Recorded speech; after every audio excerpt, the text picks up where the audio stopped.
Buenas tardes a todos. Este es el programa número 400 de la agencia de noticias Carilluga, filmado en video. Y yo me encuentro aquí acompañado, como siempre, por el amigo Juan Manuel Garayalde. Y tenemos un invitado especial, que lo quise invitar especialmente para este programa, que es el amigo Matías Benítez, el profesor Matías Benítez, porque hace 9 años, cuando comenzó la emisión radial de Radio Agencia Carilluga, Matías, que todavía era un muchacho joven que estudiaba, no se había recibido aún en la Universidad de Buenos Aires, me acompañó por primera vez en el programa. Y estuvo conmigo por lo menos durante un año o dos, no me acuerdo bien cuánto tiempo estuvo conmigo haciendo todas las semanas el programa. Y yo quiero hacer un pequeño repaso, ¿no? Porque claro, haber llegado al programa 400 para nosotros es muy importante, ¿no? Y queremos explicar más o menos cómo fue esto que se inició. Con Matías y con el amigo Néstor, Madí, que nos acompañó también durante otros programas y que ahora, bueno, por cuestiones de salud está un poco retirado, nos solíamos juntar en la zona del Congreso, cerca del Parlamento argentino, ¿no? Y había una gran conversación, y yo notaba que se desarrollaban temas que prácticamente eran en exclusividad, yo católico, ellos musulmanes, interesados todos en ébola, ¿no? Y en algún momento surgió la idea, le digo, pero ¿por qué estas cosas tan importantes que estamos diciendo, como la guerra de civilizaciones que se está desarrollando en el mundo, no las tratamos especialmente en un programa radial, ¿no? Esa era la idea que tuvimos en ese entonces. Bueno, a partir de allí, con Matías, muchacho joven y emprendedor, empezamos a hacer el programa.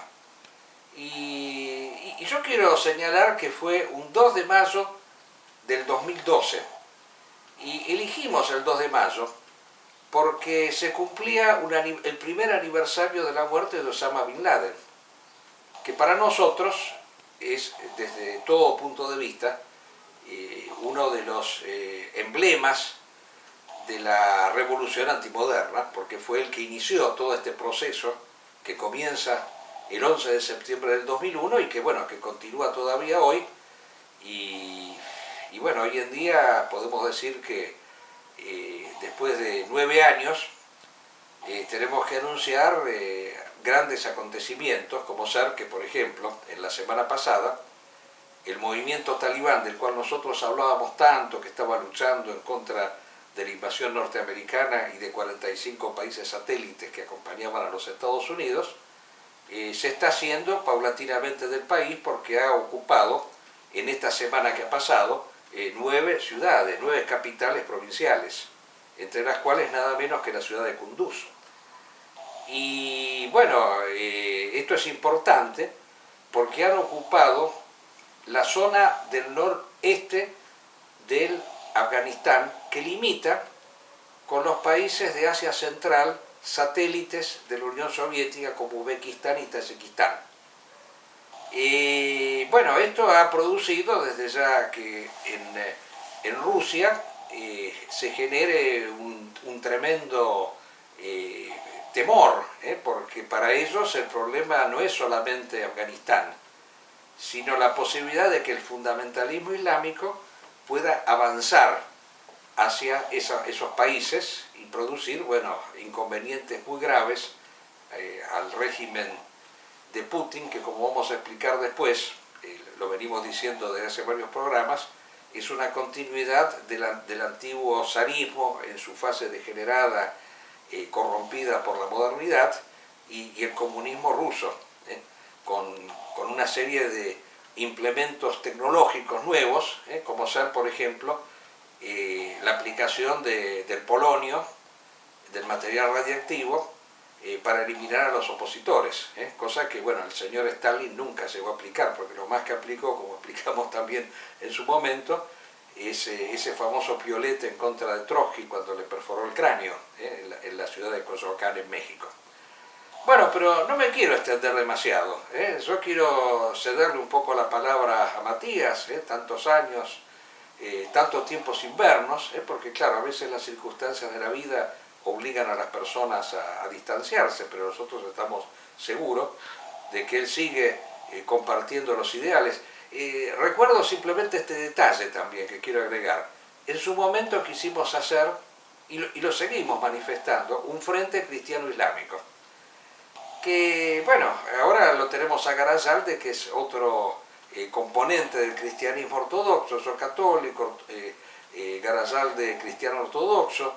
En ese entonces, Matías expresaba el Islam chiita, porque Matías es un converso del Islam chiita, y Néstor Madí era exponente del sunismo. Así que teníamos todas las religiones que estaban unidas, porque la idea que siempre nosotros tuvimos es que, primero, que el mundo moderno no se cae solo, no se destruye solo, sino que para que la destrucción del mundo moderno acontezca, es necesario que exista una verdadera revolución antimoderna, una rebelión contra el mundo moderno, como decía el maestro Ébola, y quienes tienen que hacer las rebeliones contra el mundo moderno son las religiones, que son los movimientos sociales. Y de allí nuestro interés por el fundamentalismo islámico. Bueno, Matías, te cedemos un poquito la palabra. ¿Qué tienes para comentarnos luego de tantos años, tanto tiempo, de ese famoso programa que iniciamos y que después estuvimos tanto tiempo juntos? Bueno, también hay que decir el paso del tiempo, el paso de las obligaciones. Uno a veces las tiene por sobrevivir. Bueno, en mi caso siempre, a veces para definirme, digo, uno a los 20 años es revolucionario y a los 30 es conservador. A veces yo me quedo en el medio entre esas dos palabras. Primero porque cuando hablamos de revolución para qué y conservar qué cosa, no creo que todo sea para conservar y todo para destruir. Pero bueno, es el paso del tiempo. Es muy interesante esto que acabas de mencionar a los talibanes. Hoy, tanto bueno, circunstancias de la vida y a veces sostengo que es vocación propia, porque una de las características de la tradición es reconocer la propia naturaleza de uno. Hoy capaz me dedico a analizar las cosas de forma un poco más fría o de forma un poco más analítica que antes, que capaz uno cuando tiene 20 años es más tirapiedra. No obstante, a mí me está pareciendo interesante el fenómeno este de Afganistán, primero, porque considero que el mundo desde los años 2000, el 2020 cambió, no necesariamente para mejor o para peor, cambió, es dinámica humana. No obstante, yo lo que estoy observando hoy en día, sin manifestar una adhesión explícita, pero sino intentando ser lo más objetivo posible, es que en Afganistán, a ver, para comprender el Afganistán presente tenemos que retrotraernos a la historia reciente de Afganistán, que pasó en los 70 de tener una monarquía parlamentaria con un modelo relativamente occidental. Después pasó por un intento de revolución de carácter socialista, después fue invadida por la Unión Soviética, porque por más allá de que haya gente de izquierda que no le guste, lo cierto es que la Unión Soviética había Afganistán y además cometió numerosos crímenes de guerra. Hay una resistencia que, contrario a muchos mitos que se creen, que la resistencia afgana fue ayudada por la CIA. A ver, la resistencia afgana empieza mucho antes de que la CIA se involucre. Es decir, al fin y al cabo, al pueblo afgano no creo que le haya gustado ver fuerzas armadas extranjeras meterse en su territorio y más, cometiendo crímenes como cometían. Perdón que te interrumpa, como se llama Matías. En realidad, en la guerra entre los mujahidines y la Unión Soviética, no hubo participación militar de los norteamericanos, esto es bueno recordarlo, sino lo que hubo sí es una ayuda militar muy importante, exacto, eso hay que resaltarlo. Porque cuando se habla de la intervención de la CIA, cuando se habla de la intervención de la CIA en Afganistán, fue una intervención de armas, simplemente, de ayuda económico y militar, pero no fue una intervención de tropas. Eso quería aclararlo. Pero te dejo que siga con lo que estabas diciendo, que es interesante. Obviamente. A ver, cuando invade la Unión Soviética Afganistán, no sé si la mayoría o la minoría, pero seguramente una muy buena parte del pueblo afgano se propuso resistir la invasión, que es algo que sucede ante cualquier invasión. Que como lo que pasó en la Segunda Guerra Mundial, cuando la Alemania nazi invade Polonia o Francia. Los polacos y los franceses empiezan a resistir. Después podemos analizar si nos gustan más o menos las ideologías, pero es algo natural en esos casos. Claro.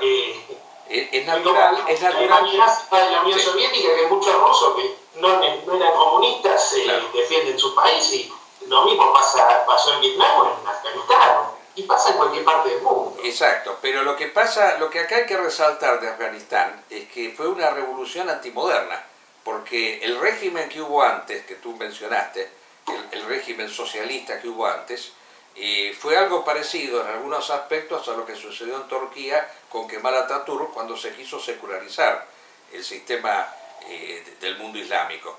Y Afganistán lo que tuvo es una gran resistencia mujahidín religiosa que ahora se manifiesta en sus posturas más contundentes y extremas en contra de la modernidad a través del movimiento talibán. Eso para mí es lo rescatable, más que sostener que, por ejemplo, ellos luchaban por su independencia. No, ellos más que luchar por su independencia, luchaban por su concepción del mundo. Eso para mí es lo esencial, ¿no?, en esta guerra. Porque por eso no se puede comparar tanto quizás con la invasión alemana a Francia, porque ahí en realidad era una cuestión económica de ocupación de países. En cambio acá esto es una cuestión de concepción del mundo. El Islam, y acá te quiero acompañar a vos en tus ideas, rechaza el mundo moderno. El Islam fundamentalista rechaza el mundo moderno, no lo acepta de ninguna manera. Entonces, esta fue la gran rebelión. Y cuando Rusia interviene es para tratar de consolidar el socialismo, que lamentablemente para ellos no pudieron hacerlo triunfar, ¿no? Esa es la realidad de lo que pasó. Por eso eso yo creo que lo tenemos que tener muy presente. Sí, ibas a decir algo más, sí. Y a Garayalde no puede intervenir también, porque todos podemos intervenir acá, sí. La participación de la CIA fue posterior a la resistencia afgana. Exacto. Eso también hay que mencionarlo. Sí. Y por otra parte, la participación de la CIA, si se quiere, ha tenido cierta eficiencia, porque los armamentos rusos para un terreno como el afgano eran ineficientes. Lo único que era eficiente era un helicóptero. Y lo que hicieron es un cálculo matemático sencillo. Un lanzacohetes con misiles con proyectiles antiaéreos es mucho más barato que un helicóptero. Entonces esto agotó las fuerzas de Rusia, que ya la Unión Soviética estaba en una crisis económica y social espantosa, que la guerra la terminó de profundizar, y bueno, tenemos que la caída del comunismo. Exactamente, eso es lo principal, eso fue lo principal, y yo quiero asociarlo con esto que está pasando ahora, porque el señor Biden acaba de decirnos que no van a intervenir en Afganistán, que los afganos tienen que resolver la cuestión por sí mismos. Bueno, esto es importantísimo, esta declaración. Quiere decir que Estados Unidos se desentiende definitivamente de Afganistán, pero esto nos retrotrae a la diferencia que ha existido entre Trump y Biden. ¿Por qué nosotros dijimos que en el fondo era mejor que ganara Biden las elecciones? Porque para nosotros el tema principal, ahí donde discrepamos con este señor Dugin, que en un libro que acaba de salir, del cual vamos a hablar un poquito, que se llama El Gran Despertar, que lo edita una editorial pro-rusa, pro-euroasiática, ¿no?, financiada desde Moscú, acá en la Argentina. El señor Dugin sostiene, que es en última instancia el vocero de Putin, que Trump era mucho mejor, porque lógicamente Trump contenía a los talibanes En cambio Biden está volviendo a la política que había antes. A Estados Unidos le convenía que el movimiento Mujahideen fuera un soporte en contra del comunismo, en contra de Rusia. Y fue efectivo porque hizo caer el régimen de la URSS. Si la URSS cae, si la URSS se derrumba, fue gracias a la victoria Mujahideen en Afganistán. Y el señor Biden ahora está haciendo algo parecido. Estados Unidos hace que las guerras las hagan otros. Y en este caso la guerra la está haciendo el movimiento talibán. ¿Creemos acaso que el movimiento talibán se va a quedar recluido en sus fronteras? No, se va a extender hacia las otras naciones cercanas del Asia Central como Uzbekistán, Tayikistán, Turquestán, y eso va a ser justamente un obstáculo terrible para el régimen ruso, que se encuentra en estos momentos en una crisis terrible, una crisis interna, porque hoy también nos hemos enterado de que el señor Navalny, que es el principal opositor de Rusia, le han incrementado la pena de prisión, porque le han incluido una nueva acusación. Así que, bueno, yo creo que de algún modo Afganistán sigue cumpliendo el destino que tiene de ser el gran azote de Rusia. Así como terminó con la Unión Soviética en su momento, fue el inicio de la caída de la Unión Soviética, bueno, ahora pareciera ser, tal como pintan las cosas, que es el inicio de la caída de esta nueva continuidad de la Unión Soviética, que es el señor Putin. Que de paso, ya que estamos acá, no sé si quieren agregar algo más, porque yo... en el caso, sí, yo también lo que veo es, después de tantos años, porque el movimiento talibán es posterior al surgimiento de los mujahidines, sino que también, que además nace como una respuesta a ciertos abusos de los mujahidines. Después hay cuestiones doctrinarias de los talibanes que pueden ponerse en discusión y otras con las que directamente no comparto, pero también algo que estoy observando de los talibanes es también que hay cierta maduración. Es decir, ya parecen haber desarrollado un sentido más estratégico. Hay algo que llama la atención. Hoy en día los talibanes son muy fuertes en el norte de Afganistán, cuando históricamente el norte de Afganistán era un bastión opositor. Te aclaro que en el día de ayer cayó la ciudad de Faizabad, que era el reducto de la Alianza del Norte. Es un hecho fundamental eso, porque cuando los norteamericanos invaden Afganistán, el talibán no ocupaba la totalidad de Afganistán. El norte lo ocupaba la Alianza del Norte, que era afín a Estados Unidos, que fue el grupo político que organizó el país en contra de los talibanes. En el día de anteayer cayó la ciudad de Faizabad, que era el reducto de la Alianza del Norte, donde estaba el famoso comandante Massoud, que fue eliminado justo el 11 de septiembre, el mismo día que se destruyen las Torres Gemelas. En un atentado es eliminado el comandante Massoud, que era el que dirigía la Alianza del Norte. Es un antagonismo entre dos posturas que hay en los Estados Unidos, ¿no? Por un lado, la postura que estuvo representada por Bush cuando invade Afganistán y derriba al régimen talibán, está cumpliendo una función muy solidaria con la de Rusia, que tenía en los talibanes un enemigo irreconciliable, como decíamos, porque era el que podía extenderse por el lado de las repúblicas del Asia Central. Trump es la continuidad de Bush, porque mantuvo permanentemente la lucha en contra del talibán. Recordemos que él fue el que tiró la famosa madre de todas las bombas en Afganistán para terminar con la presencia del fundamentalismo islámico en la región. Pero indudablemente hay un cambio muy grande. Por eso yo digo, vuelvo a decir lo mismo que dije hace un rato, la política de Biden es parecida a la que hubo antes de Bush, cuando se consolidó el avance de los mujahidines en Afganistán en contra de Rusia, ¿no? Es parecida, están haciendo exactamente lo mismo que se hizo antes. Bueno, para nosotros, para aquellos que sostenemos la necesidad del avance del fundamentalismo islámico, es algo fundamental. Bueno, para no extender, si vos querés decir algo, Garayal, de que estuviste callado, sí, adelante. Sí, aprovecho. Estoy de acuerdo con Matías de que esta etapa del movimiento talibán es diferente, ¿no? está viendo con otros ojos la situación política interna e internacional de lo que va a ser posiblemente un país propio. Va a tener que negociar, dialogar con sus vecinos, y algo que siempre hablábamos con usted, Marcos, es que este mundo actual no permite que existan naciones con un pensamiento tradicional.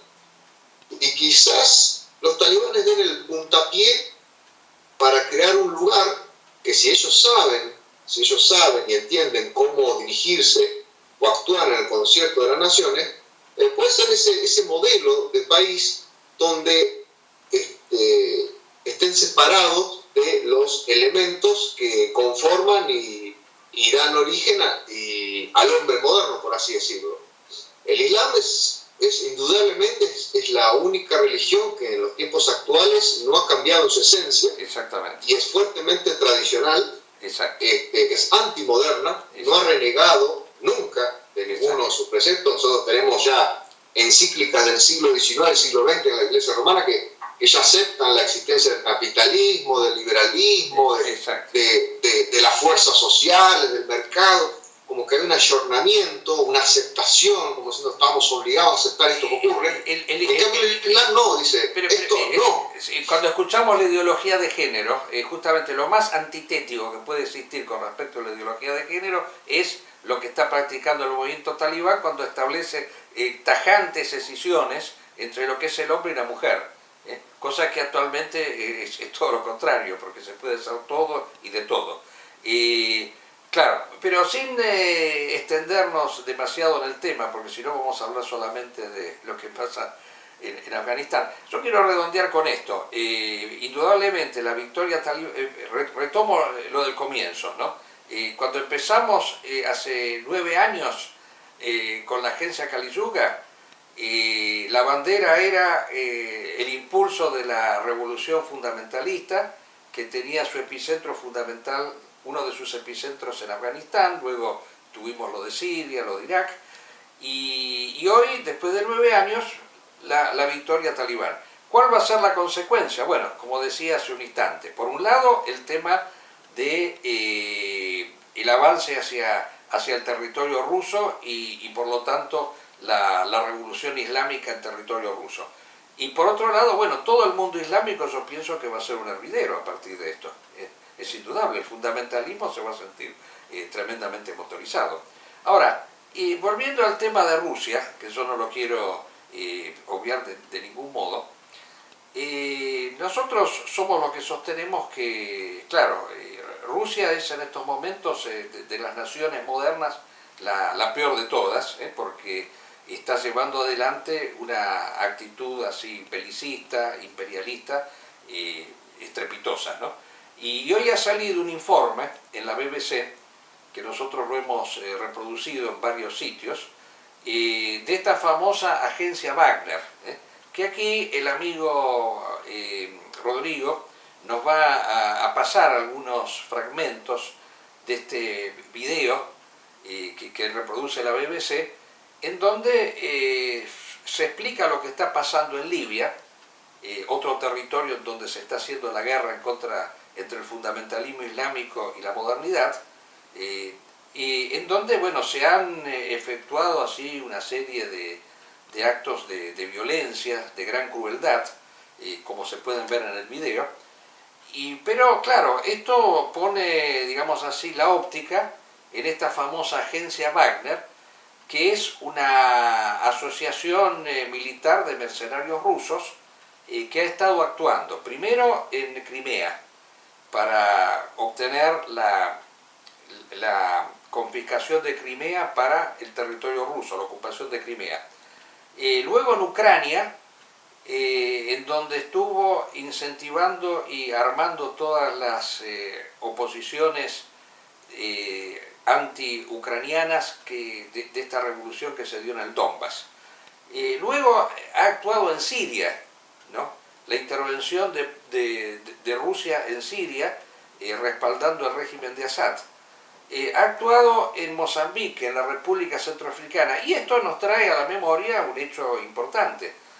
O sea, por un lado es la ratificación de que no hay ninguna diferencia significativa entre lo que fue la antigua Unión Soviética y el actual régimen que existe en Rusia. No hay diferencias fundamentales, o sea, simplemente hay coberturas ideológicas distintas.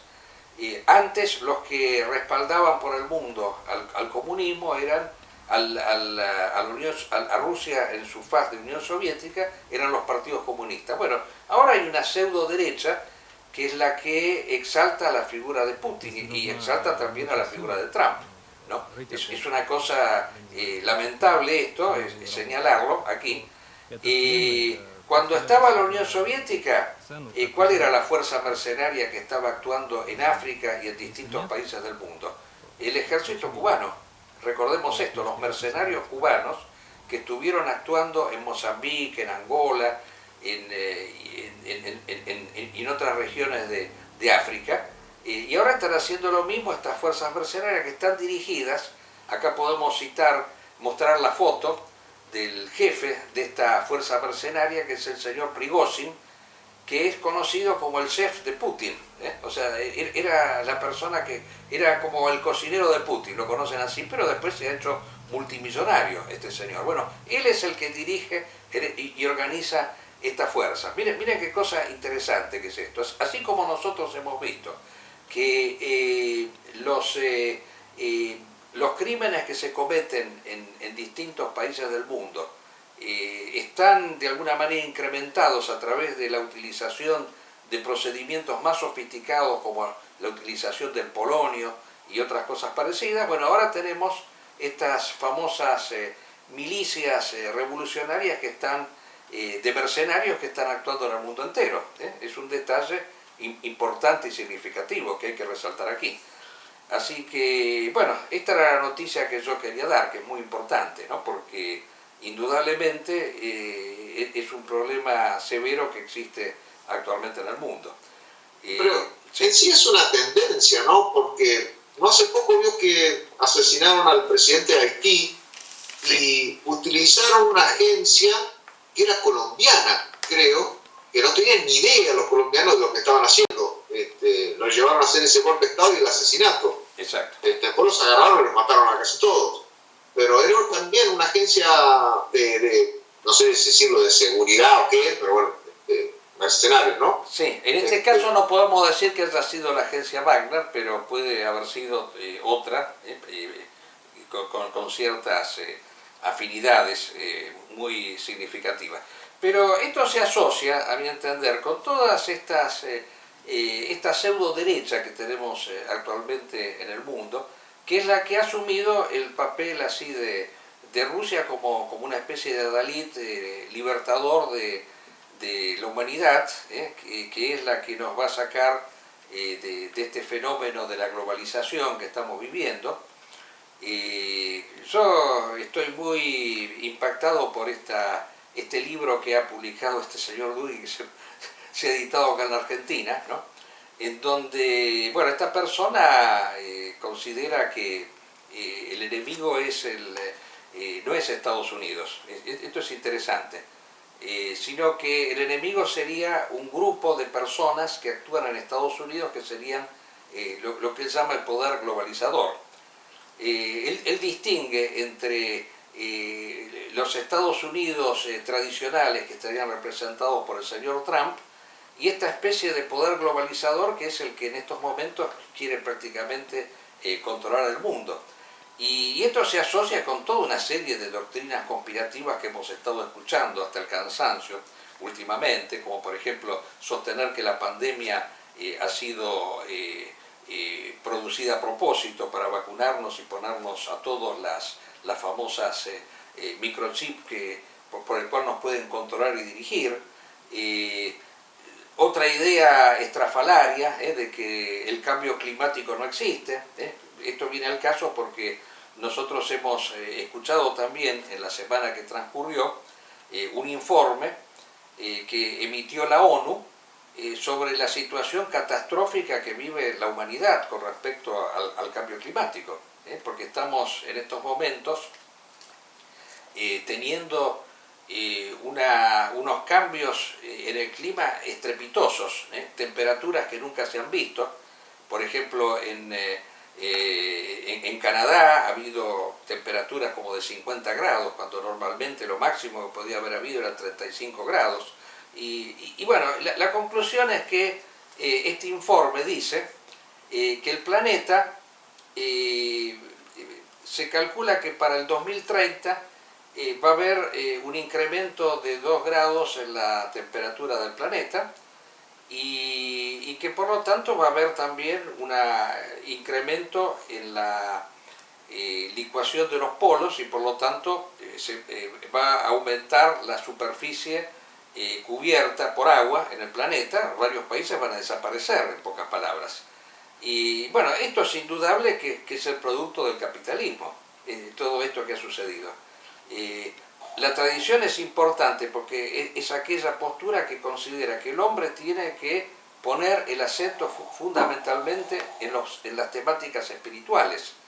El mundo moderno, en cambio, ha puesto el acento absolutamente en la economía, en el desarrollo desaforado de la economía, el desarrollo desaforado de la producción, y eso ha traído como consecuencia la destrucción del planeta. Entonces el problema no es actualmente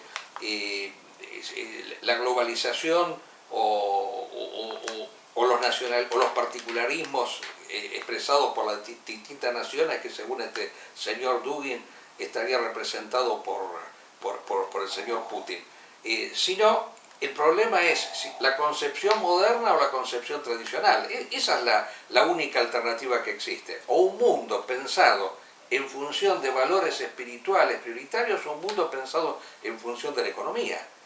Ahí está todo el problema principal. Acá estamos retornando a la antigua disyuntiva que formulaba los famosos unitarios en la República Argentina cuando se oponían a la colonización española porque había traído muchos monjes y pocos ingenieros. El mundo ha sido destruido, la naturaleza ha sido destruida por este afán desaforado por la economía.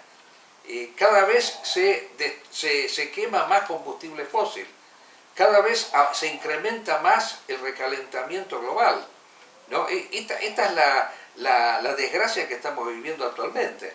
Entonces el problema pasa principalmente por allí, el problema pasa por la necesaria e indispensable salida del hombre de la concepción moderna, que es aquella concepción que ha puesto a la economía como el destino del hombre.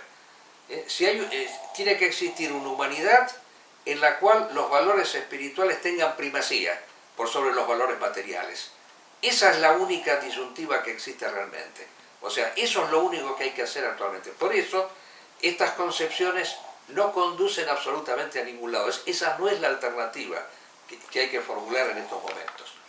Bueno, no sé ustedes qué... Claro, a ver, yo me voy a permitir comentarios interesantes. Quizás Marcos se sorprenda capaz mi escepticismo con el tema del fundamentalismo islámico, pero ahora creo que esto le va a gustar mucho más. Bueno, parte 1, tomo un apunte parecido, traté de tomar algunos apuntes de lo que usted dijo. A ver, punto 1, el fenómeno Dugin y Rusia. En algún momento he dicho que Dugin capaz tenía algo interesante para decir. Me tomé el trabajo de leerlo y la verdad debo confesar que estaba sumamente equivocado. Punto primero, lo que llaman esto del enfrentamiento entre identidad y globalización, hacen una ensalada filosófica y política que cabe el bote de ensalada rusa. Exacto. Primero, hay que tomar en cuenta ciertas cosas.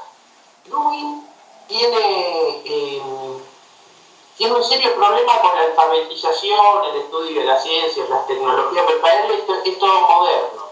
O sea, y en realidad, cualquiera que sea un poco de epistemología, la ciencia y la tecnología es neutra, un vaso es neutro, una computadora es neutra, depende para qué uno lo use. Pero sacando ese tema, primero, se le atribuye a Rusia una misión que el propio Estado ruso no afirma. Tercero, Rusia es un país más, con sus intereses. Y además se trata de un país que tiene por así decirlo, una tradición política imperial. Y por lo tanto, en el mundo moderno, imperialista, yo diría imperialista. Creer que existe solo el imperialismo norteamericano, o que los norteamericanos inventaron el imperialismo, creo que es una inmadurez política. Claramente lo son. Nosotros que vivimos en Hispanoamérica podemos decir que a los norteamericanos los hemos sufrido bastante, y lo sufrimos, pero pensar que Rusia no tiene apetencias imperialistas. Exacto. No, es que evidentemente con esto que hemos estado relatando recién, de esta agencia mercenaria Wagner, es clarísimo que tiene una apetencia imperialista, porque se ha entrometido en todos los países del mundo. No hay país en donde no se ha entrometido esta agencia Wagner. Indudablemente, si no tiene lo que pasa es que no lo hace a través de sus tropas, como lo hizo en Afganistán, lo hace a través de agencias mercenarias. Es lo mismo que hizo, por eso insisto, lo mismo que hizo con Cuba. Cuando Rusia hablaba de coexistencia pacífica, China aparecía como el país violento y Rusia como el pacifista del comunismo. En realidad ellos usaban a Cuba como fuerza mercenaria, para no hacerlo ellos directamente. Bueno, ahora están haciendo exactamente igual con esta agencia famosa de la cual hemos hablado recién, ¿no? Como son estos movimientos euroasiáticos. Hay una crisis ideológica, filosófica, moral. Es indudablemente no existe esa derecha, no existe la derecha, existe una izquierda que se califica a sí misma como de derecha, que no lo es. Yo notaba, por ejemplo, estas manifestaciones que ha habido en Europa, ¿no?, en donde critican el famoso pase sanitario. No hablamos de la pandemia esta vez, mire qué casualidad, ¿no?, porque todos los programas venimos hablando de la pandemia, hoy ni siquiera la mencionamos. Pero, por ejemplo, la derecha se ha puesto a la cabeza de todos estos movimientos en contra de las vacunas, en contra del pase sanitario, y es gracioso, ¿no?, porque yo me fijaba las movilizaciones que ha habido en Francia, y que hay como una contradicción en los términos, porque por un lado califican a este famoso pase sanitario impuesto por Macron en Francia como una medida nazi, porque el Estado estaría de alguna manera discriminando entre los que se vacunan y no vacunan, así como los nazis discriminaban entre los judíos y los no judíos, ¿no? Pero por otro lado están estos movimientos también de derecha que levantan consignas que dicen que todo esto es obra de los judíos. Entonces ponían el cartel Macron junto con Soros, junto con Rossi y otros más, ¿no?, que eran los que estaban manejando e impulsando todo este tema de las vacunas, porque insisten en la idea de que las vacunas han sido hechas para controlar a la humanidad. Quieren controlar a la humanidad porque es díscola y porque no se deja manejar suficientemente por los medios masivos de comunicación. Entonces hay una confusión total y tremenda, ¿no?, que sucede exactamente lo mismo que lo que decíamos nosotros cuando habíamos comenzado en su momento con los programas radiales, estas famosas teorías montajistas, conspirativas, ¿no?, que terminan en última instancia favoreciendo al poder que dicen combatir. Porque si son tan poderosos y son capaces de manejar absolutamente todo, bueno, directamente nos tendríamos que cruzar de brazos. O sea, si resulta ser que no es, porque ellos dicen que no hay calentamiento global, que no hay pandemia, que la pandemia es una invención, bueno, entonces quiere decir que el mundo moderno está en condiciones de controlar la situación. Eso es lo que terminan diciendo ellos. Y esto viene al caso porque ya estamos terminando el programa, ¿no? Lamentablemente acá Matías no conoce bien los mecanismos, pero después le vamos a ceder la palabra al final. Justamente, yendo acá a la República Argentina, hablando de todo este problema del cambio climático, de la libertad conculcada por las cuarentenas, las vacunas que de alguna manera terminan coaccionando y obligando a las personas a asumir determinadas conductas o ser conejillos de India, en fin, todos estos argumentos que hemos escuchado hasta el hartazgo, nosotros hemos tenido en estos días presentación pública de este señor Milei, que aparece como una especie de alternativa de derecha, cuando en realidad es un hombre de izquierda, como lo vamos a mencionar aquí. Fíjense lo que acaba de decir acá en este programa, porque él aparece permanentemente en los medios. Me preguntan, no sé si te lo han preguntado, ¿qué opinás del calentamiento global? Nada, es otra de las mentiras del socialismo, como digamos, o sea, hay toda una agenda de marxismo cultural y parte de esa agenda es, a ver, hace 10, 15 años se discutía que el planeta se iba a congelar, ahora discuten que se calienta, o sea, dale, loco. O sea, aquellos que digamos, conozcan cómo se hacen esas simulaciones van a ver que las funciones están sobresaturadas en determinados parámetros a propósito para generar el miedo más acá en el tiempo. Bueno, como veremos, Milei dice que el calentamiento global no existe y llega a decir que es un invento del marxismo cultural. Y nosotros lo que queremos decir al respecto es que demuestra una ignorancia supina con respecto a esta cuestión, porque el calentamiento global existe justamente por la destrucción que ha hecho el capitalismo de la naturaleza, porque el capitalismo, como se basa principalmente en la producción ilimitada y en la ganancia, hasta las últimas consecuencias ha destruido el medio ambiente. Porque cada vez que el mundo llama progreso, el hecho de que constantemente se esté consumiendo. La gente viaja permanentemente en avión, cada vez hay más automóviles, cada vez se quema más combustible fósil. Bueno, eso es lo que ha producido el calentamiento global. Ahora, ¿el marxismo está en contra de eso? Ahí está el tema de Milei. El marxismo justamente sostiene lo mismo que Milei, porque Marx, y es de recordar, que Marx criticaba aquellos movimientos anticapitalistas de su tiempo que destruían las máquinas, el famoso movimiento de los luditas, ¿no? Y lo calificaba de medieval, porque decía que el capitalismo es bueno, lo que es malo es el capitalista. Y la dictadura del proletariado es aquel movimiento que va a poder realizar mejor la revolución industrial. Marx no estaba en contra de la revolución industrial, que fue lo que ha traído este caos en la naturaleza.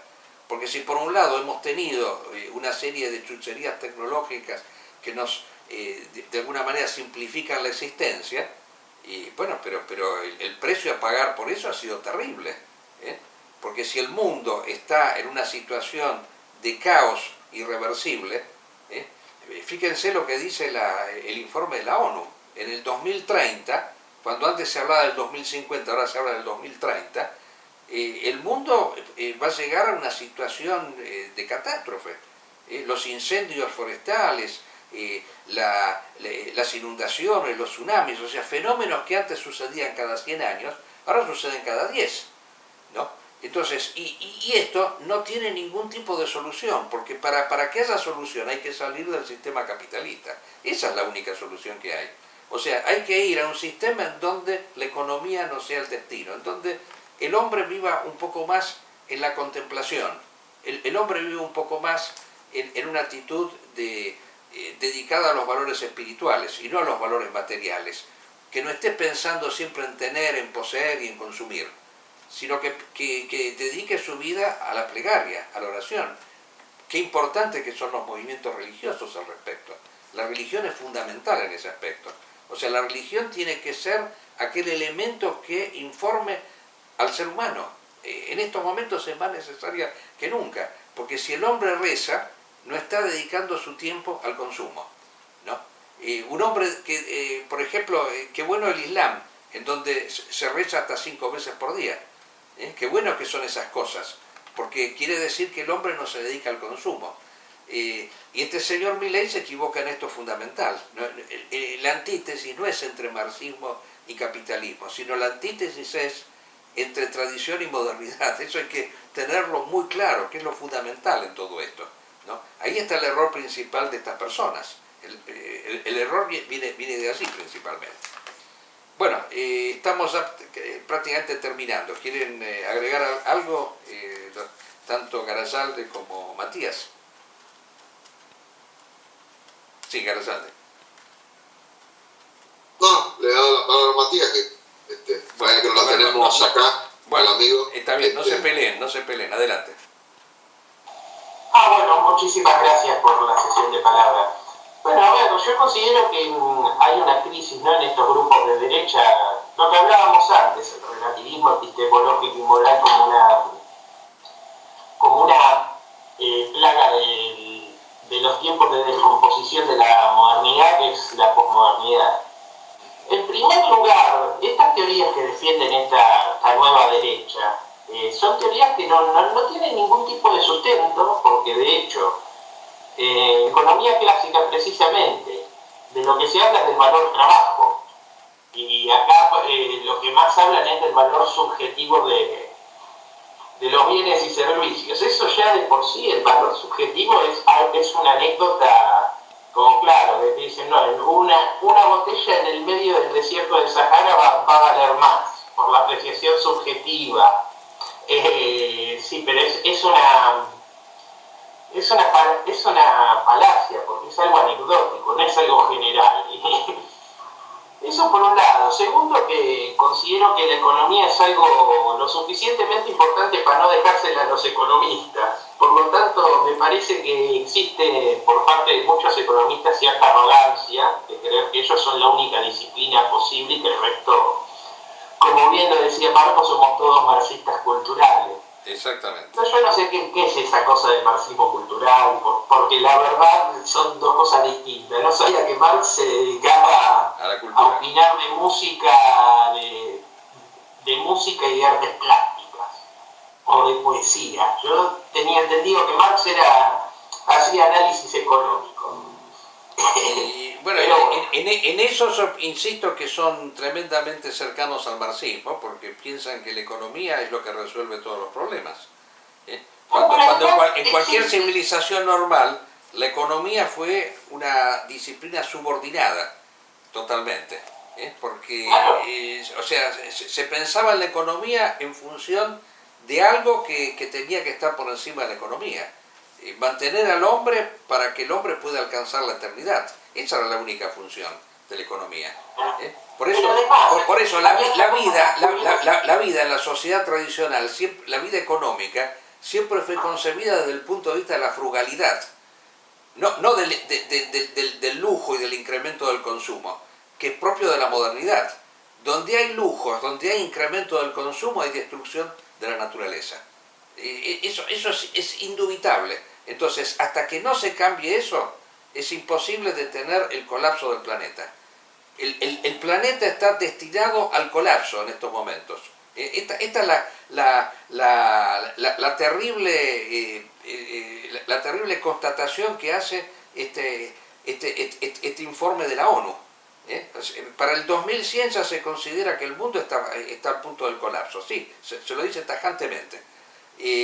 Pero si esto no cambia, si no cambia la mentalidad, por eso es tan importante la revolución fundamentalista. Si la mentalidad no cambia, si el hombre no empieza a pensar en Dios y en el espíritu, el mundo va a colapsar totalmente, no cabe duda.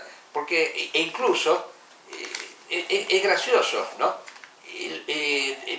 Hay países que están hablando de disminuir la quema de combustible fósil. Pero hay otros que no lo quieren hacer. China no lo quiere hacer, porque China sale con el argumento y dice, sí, ustedes quemaron mucho combustible fósil durante muchas décadas y ahora nos están pidiendo a nosotros que no lo hagamos nosotros que hemos llegado más tarde a la revolución industrial. Argumentos ridículos, pero lo dicen así, textual. O sea, ellos no están dispuestos a disminuir la quema de combustible fósil. Entonces, ese es el problema fundamental, Si no se termina con esta concepción moderna, el mundo está destinado al colapso, ¿no? Yo creo que esa es la conclusión fundamental que hay que sacar. Bueno, por último, sí. Esta nueva derecha es una derecha que, por así decirlo, su agenda se lo escribe la izquierda. Exacto. Y hay cosas que son, como decía, ¿no?, Bernardino Grimaldi, un ministro de Hacienda del Reino de Italia de hace poco más de 100 años, de fin del siglo XIX, que decía, todas las opiniones me parecen respetables, pero tengo que defender que la aritmética no es una opinión. Y después había un político comunista italiano, que ahora no me acuerdo el nombre, que decía que la peor herencia del fascismo era el antifascismo infantilista que existía. Y considero que se puede aplicar a América Latina. La peor herencia de la izquierda del siglo XXI es la derecha que le surgió. Pues es una derecha que además no tiene pensamiento propio. No tiene, y la izquierda le escribe el libreto, como lo hemos dicho. Claro, le escribe el libreto, porque... Exactamente. Entonces, primero, si la izquierda dice que existe calentamiento global, bueno, nosotros decimos que no hay calentamiento global. Exactamente. Porque hay que llevarle la contra. Hay que llevarle la contra, correcto. Sí. Es una inconsistencia, pues si algo hoy se aprende en cualquier facultad de ingeniería es precisamente a reducir el impacto ambiental lo menos posible y, de ser posible, adquirir la mayor cantidad de energías limpias posible, porque se sabe que la quema de combustible fósil no lleva a ningún lado, o sea, que genera perjuicios ambientales. Punto. Después podemos discutir el tema de calentamiento global, pero eso es algo básico. Y no por algo, precisamente hoy en día está muy de moda las energías renovables, la energía nuclear, los autos eléctricos, pues se puede generar abundante energía eléctrica con fuentes renovables. Y hay que hacer ese cambio en la matriz productiva. O sea, el propio capitalismo, el que dicen defender, también está implementando esos cambios, precisamente porque algunos empresarios son capitalistas, pero no tarados. Que se puede ser capitalista sin ser tarado. Y entonces, por eso se le empieza a dar cierta importancia. Ya lo de la conspiración marxista cultural, eso es algo que, ay, por Dios, eso no lo puedo, me parece insoportable. Exacto. Pero bueno, y con respecto a esta nueva derecha que va surgiendo en América Latina, yo opino como ese político comunista italiano, que la peor herencia así como la peor herencia del fascismo, el antifascismo infantil. el antifascismo, creo que la peor herencia del socialismo del siglo XXI es esta, entre comillas, derecha, que no tiene pensamiento propio, es falaz en la argumentación, y por otra parte incluso ignora preceptos de la economía y la producción contemporánea, que precisamente una de las cosas en las que se hace hincapié es en reducir al máximo posible el impacto ambiental y la sustentabilidad. Exacto. Que no lo inventó el marxismo cultural o Soros, amén de que lo que se conoce como marxismo cultural es una aberración por donde se lo mire, y que Soros claramente no es un viejito bueno, sino que es un financista. Es un financista que según según estos conspirativos, el señor Soros querría ganar poca plata y por eso ha decretado cuarentenas que significan cierres de sus negocios y de sus empresas, ¿no? A eso lleva el absurdo de estos montajistas. Bueno, hemos llegado al final del programa. Ha sido una gran alegría para mí poder reencontrarme con la persona que me acompañó por primera vez cuando lanzamos esta aventura de hacer una emisora radial y ahora televisiva también, en donde se trata el tema de la guerra de civilizaciones y en donde, claro, se postula la derecha verdadera, que es aquella que levanta las banderas de la tradición en contra de la modernidad. Mientras que este señor Dugin considera que hay una cuarta teoría política, nosotros consideramos que hay dos teorías políticas posibles. O sea, una es la moderna, que incluye a todas las marxismo, liberalismo, nazismo, etc., porque son teorías que consideran que la vida es el valor supremo, y aquellas que en cambio consideran que la meta es la eternidad, que la política está al servicio de la metafísica. Entonces esas son las dos únicas concepciones posibles. No hay cuatro teorías políticas, hay dos nada más, la moderna y la tradicional. Entonces la gran lucha que nosotros estamos haciendo es constituir una derecha que formule estos principios esenciales, que son principios de siempre, no los hemos inventado nosotros, y que el pensador que mejor los ha formulado en el siglo XX ha sido Julius Evola, del cual de paso, ya que estamos aquí, vamos a comentar que se va a hacer en tiempo muy breve una jornada especial en la cual van a participar varios especialistas de distintos países del mundo, rememorando los 60 años de una de las obras fundamentales de Ébola, que es Cabalgar el Tigre. Garazaldi iba a decir algo, ¿sí? ¿No? Sí, bueno, adelante. Con lo que usted está diciendo, justamente se ha invitado a distintas personas para participar de este encuentro, y aunque todos no coincidimos, ¿no?, en algunas interpretaciones, pero sí es importante reunirnos a todos. Y como usted bien dice, esta es una lucha entre tradición y modernidad. Y tenemos que, justamente, quien mejor planteó esta división, aparte de Guénon, fue Jules Evola. Y hacer un homenaje es poner nuevamente en el tapete este tema de la discusión. Porque a veces nos peleamos dentro de lo que es derecha, que no es derecha, cuando los principios de la tradición claramente marcan dónde uno está parado. Exactamente. Bueno, hemos llegado al final del programa y hasta el próximo programa, si Dios quiere.